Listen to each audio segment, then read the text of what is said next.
Hey everybody, welcome back to Horror Trans. My name is Stephanie Bree. I am a transgender woman who happens to talk about all things horror. And today I'm reviewing the late 80s slasher classic question mark American Gothic. Um I say question mark because is it a slasher? I mean maybe. Is it a classic? Um um I don't know. I've never heard anybody ever talk about this movie. So I don't even know if it has a cult following, but I want to talk about it today because I was pleasantly surprised. This was a fun movie. Um, I don't really have much to compare it to because it's one of the more, on the surface, will say, original slashers. And I say on the surface, it's got callbacks to Texas Chainsaw Massacre. It's got callbacks to other slashers, obviously.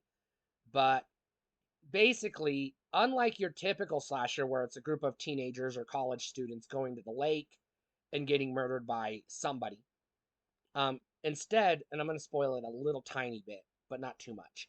What you get is a group of yuppies, and they're actual yuppies, whose private plane breaks down on an island, and they come across, basically, I'm going to say it, a cabin in the woods, and they are introduced to a family of hillbillies, and chaos ensues, and you can predict the rest from there. Um, you're going to get some interesting kills. You're going to get some interesting characterization, and they do a really good job. They have a pretty good fake out in this movie that I enjoyed because it was like, oh shit, they're like doing the thing, but they're framing this other person, and they're going to get away with it. And I was here for that. I'm not going to spoil the ending, whether or not that works, but there's some good misdirection in this movie. And I welcome that because a lot of slasher movies are goddamn predictable, to the T. This one is, you're going to see it coming, but it's got some misdirection, which I'm okay with that.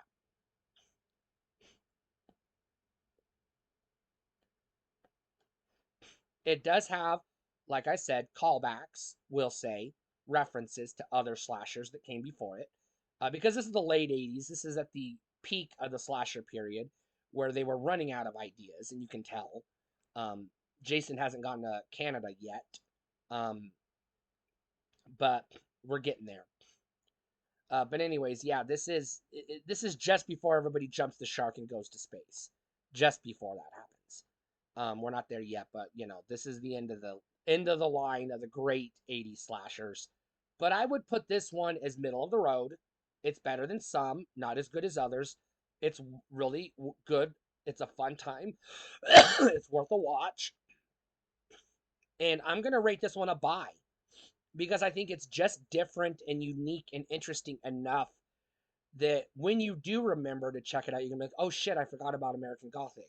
Let's go watch it again when you get tired of Friday the 13th, Halloween, Nightmare on Elm Street, etc. Because you're like, yeah, yeah, seen it, whatever. Great movies, but come on, there's only so many times you can watch Jason beat a sleeping bag against a tree. You know what I mean? Um, and he does it more than one movie, which is odd. But anyways, neither here nor there. I thought American Gothic was pretty good. Um, I'm fuzzy on if there's a remake or not because I saw another movie online called American Gothic, but I don't know if it's a remake or if it's just a coincidence. It's just another movie by the same name because there's more than one movie called House. You know what I mean? There's sometimes generic horror movie names get recycled, so I don't know if it's a remake or not, but I intend to watch it just to find out.